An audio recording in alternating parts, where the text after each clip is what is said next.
আল্লাহ, তারপরে ফেরেশতা, এরপরেই তৃতীয়তে আল্লাহ সুবহানাহু ওয়া তাআলা মর্যাদা দান করছেন ওই সকল উলামায়ে কেরামকে যারা সত্যের উপর অবিচল।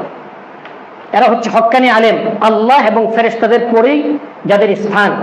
আরেক শ্রেণীর আলেমের কথা আল্লাহ কোরআন পাকের মধ্যে বলতেছেন, ওয়াতলু আলাইহিম নাবা আল্লাযী আতাইনাহু আয়াতিনা।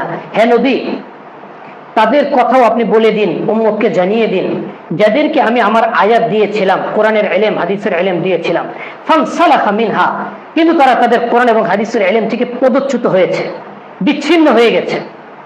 ফাআতবাহু শাইতান, তারপর শয়তান তাদের পদাঙ্ক অনুসরণ করেছে, তাদের পিছনে লাগছে। ফাকানা মিনাল গাওয়িন, তারপরে তারা পথভ্রষ্ট হয়েছে। ওয়ালাউ শি'না লারাফা'নাহু বিহা, আমি আল্লাহ যদি চাইতাম তাহলে কোরআন এবং হাদিসের ইলম দ্বারা তাদেরকে অনেক সম্মানিত করতে পারতাম, কিন্তু তাদের অন্তরে ইসলামের ব্যাপারে কোনো মায়া নাই, দয়া নাই, দরদ নাই। এই মুসলমানদের আঘাত প্রকারান্ত যে ইসলামকে আঘাত করতেছে, ইসলামকে যে অমুসলিমের সামনে হাসির পাত্র বানাচ্ছে, এই দয়া দরদ তাদের অন্তরে নাই। তাই আল্লাহ বলতেছেন, ওয়ালাকিন্নাহু আখলাদা ইলাল আরদ, তারা জমিনকে, দুনিয়াবি পার্থক্য স্বার্থকে এতটা প্রাধান্য দিচ্ছে, জমিন কেমন ভাবে কামড়ে ধরেছে। ফাত্তাবা হাওয়া, তারা নিজেদের কুপ্রবৃত্তির অনুসারী হয়ে গেছে।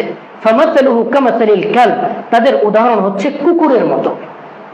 ইন তাহমিল আলাইহি ইয়ালহাক আও তাতরুকহু ইয়ালহাক, আপনি যদি তাদেরকে পর্যাপ্ত খানা দান করেন, পর্যাপ্ত পানীয় দান করেন, কুকুর পেট ভরে খাওয়ার পরেও জিহ্বা বের করে রাখবে, হাঁপাবে, মানে তার আরো দরকার। এই দুনিয়ামুখী কিছু আলেম, তাদেরকে যতই দেওয়া হোক, ঘন্টায় 60,000 70,000 টাকা করে যারা ওয়াজ করে, ধর্মকে বিক্রি করে, এদেরকে 10,000 টাকা যদি আপনি কখনো দেন, 20,000 টাকা যদি কখনো দেন, নিতে রাজি হবে না।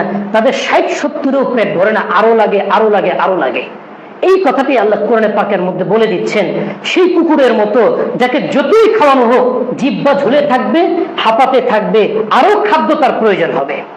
তো আল্লাহ এক শ্রেণীর আলেমকে আল্লাহ ফেরেশতা এবং তারপরে স্থান দান করছেন, আরেক শ্রেণীর আলেমকে নিকৃষ্ট জীব, চির নাপাক কুকুরের সাথে তুলনা দিচ্ছেন। অতএব আমাদেরকে বুঝতে হবে, শুধু টুপিদারি আর জুব্বা পরিহিত ব্যক্তি দেখলেই আর তাদের কথা শুনলেই লাভ দিয়ে চলে যাওয়া যাবে না।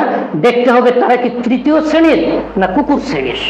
যদি তৃতীয় শ্রেণীর হয় আমরা তাদেরকে অনুসরণ করব, অন্যথায় তাদের অনুসরণ থেকে নিজেদেরকে দূরে রাখবো।